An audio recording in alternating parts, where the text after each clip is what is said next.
लेकिन आज मनवादी लोग ओकरा के हच्छड़ बनाते, लेकिन अधिकार जब लेवे के हाँ तो दिल खोल के लड़ाई कराए बाबू, लेकिन जय भीम बोल करे। आगे का भेल भैया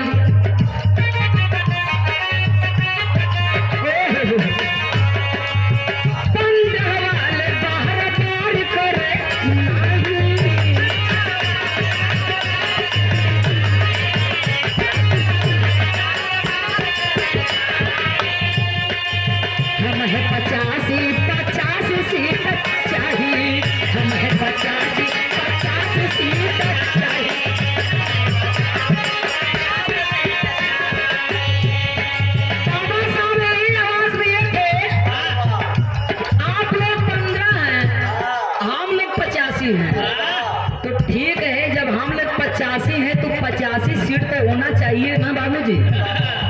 बाबा साहब का आदेश रहा, लेकिन मनवादी लोग जो अपने आप को पढ़े लिखे जाने वाले विद्वान लोग कुछ नहीं समझे, 15 हो करके भारी पड़े हैं, 85 वाले क्या कर रहे हैं, दबे हुए हैं। लेकिन जागने का काम है, सोने का काम नहीं है। कहना है क्या,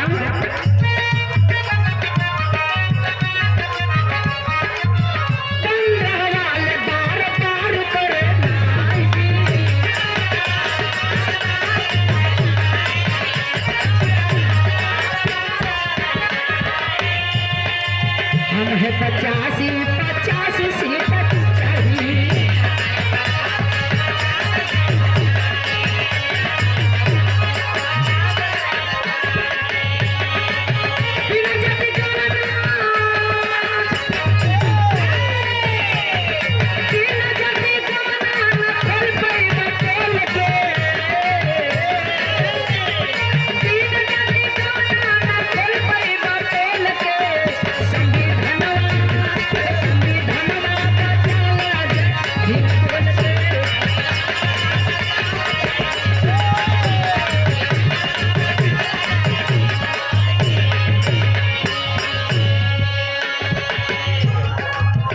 साहब का इतना आदेश रहा, एक तो होइए बतावल गई का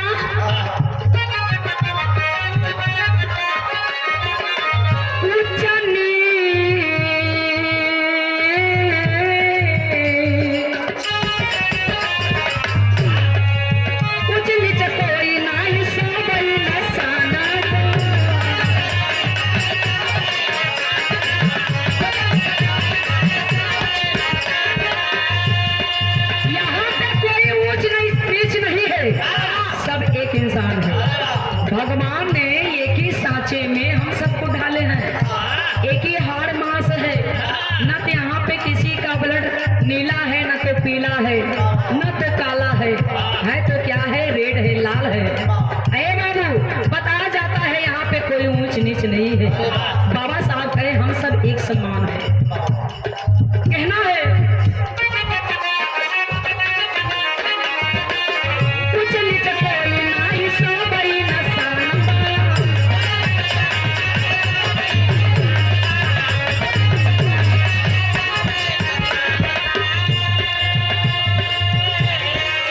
मंदिर में चढ़ावा सके कर कल्याण बा, मंदिर में चढ़ावा से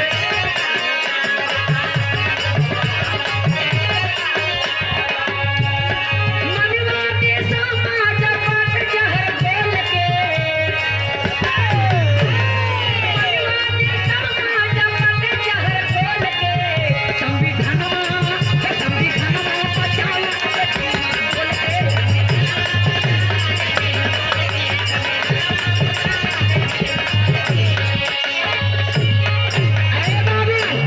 यहाँ पे कोई ऊंच नीच नहीं है, लेकिन जो मंदिर में चढ़ावा चढ़ रहा है केकर कल्याण बा, केकर उपचार होत बा, पंडितन लोगन का।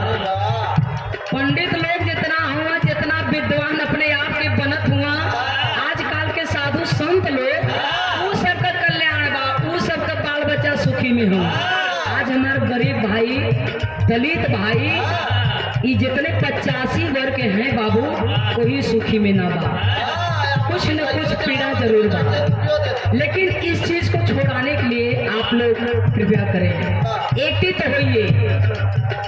आगे कहना है,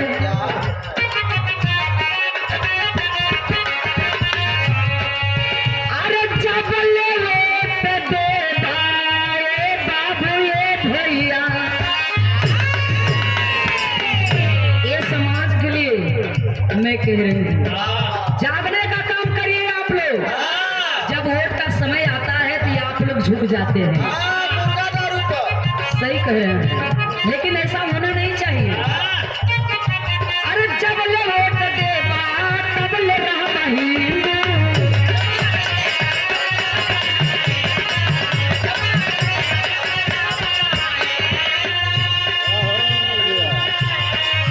अधिकार मंगला तब कौन जाएगा झंडू।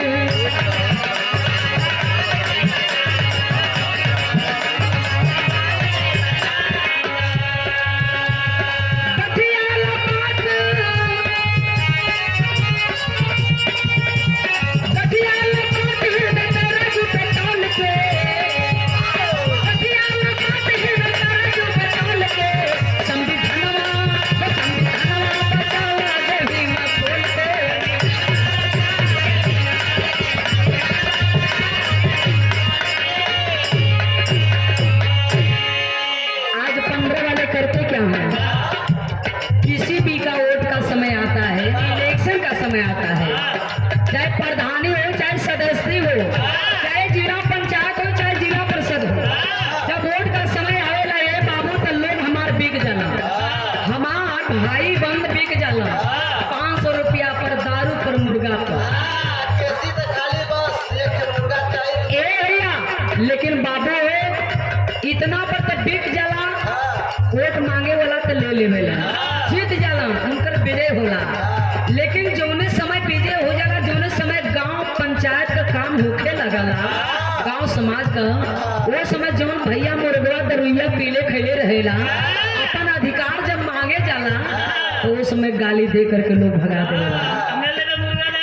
काम करे के क्षमता ना रखेला, कि सारे मुर्गा दारू जब लेहल है तब कैसा काम तो रहता, यही पर हमारा समाज बिकल बा।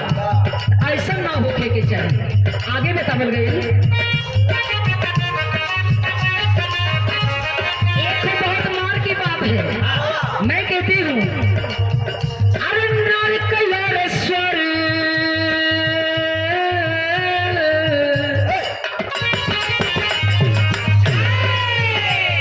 स्वर्ग और नरक कहाँ कोई तो बता,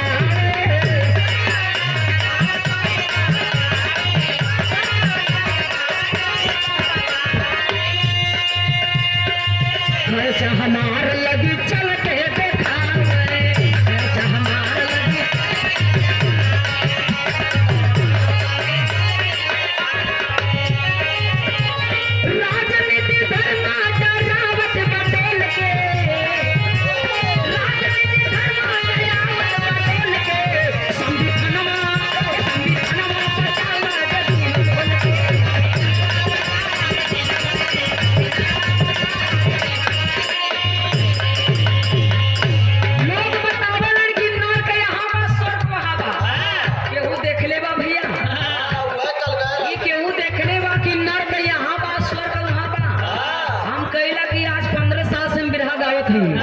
जितना रुपया पैसा लगी अपने खून कमाई के पैसा हम सारा दे, लेकिन चढ़ करके देखावे के नर्क यहाँ बा स्वर्ग वहाँ बा।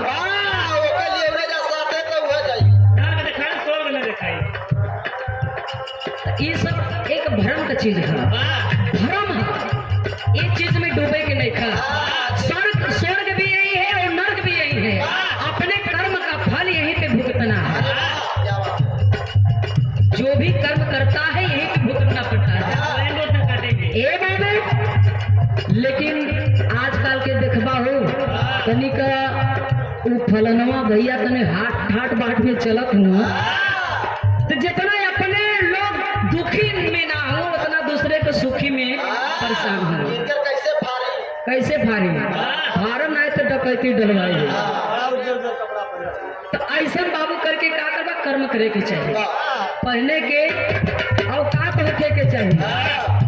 आज बाबा साहब भीमराव अम्बेडकर जी जिस समय हमारे दलित समाज के साथ में, हमारे देशवासियों के साथ में जो विडंबना हो रहा था, हाथ में काला धागा, गले में क्या कहते हैं उसे, नहीं कमर में झाड़ू, गले में हाड़ी, लोग बांध करके देश में घुमाते थे, अपना काम करवाते थे। लेकिन आज बाबा साहब जी का देन है, जो मैं मंच पे बोल रही हूँ, जो आप लोग सब समाज में इस तरह से उथल पुथल हो रहा है, पहनावा से पहनावा, खान पान से खान पान, आज बाबा साहब जी का देन। हाथ में जो काला धागा लोग बनवाए थे, वो दलित का निशानी था, चमार जात का है। उस हाथ में काला धागा के जगह पे आज घड़ी बनवाने का काम किए हैं। किसका देन है? बाबा साहब भीमराव अम्बेडकर जी का देन है। गले में हाड़ी जो हमारे दलित समाज के साथ में नहीं, हमारे पूरे देशवासियों के साथ में बांधा गया था।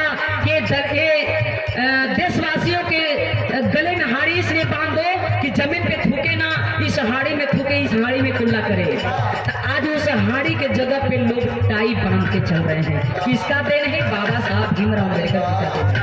अब कमर में झाड़ू किस लिए बांधा गया था? कि जहां जहां ये सब जाएंगे, अछूत लोग जहां जहां जाएंगे, इनके पांव की निशानी मिटती जाएगी।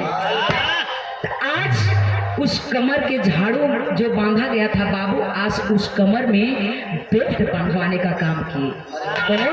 बाबा साहब भीमराव अम्बेडकर। ये जागरूकता किए हैं, जगाने का काम किए हैं। आज बाबा साहब पैसे पे आए होते, धन दौलत पे आए होते, तो मेरा समाज आज बाबू विष धार में डूबता कि नहीं डूबता? अरे बाबू, लेकिन बताया जाता है ये सब होना नहीं चाहिए, एकजुट होइए। यही से कहानी समाप्त हुई, घराने के पर्चे लगे।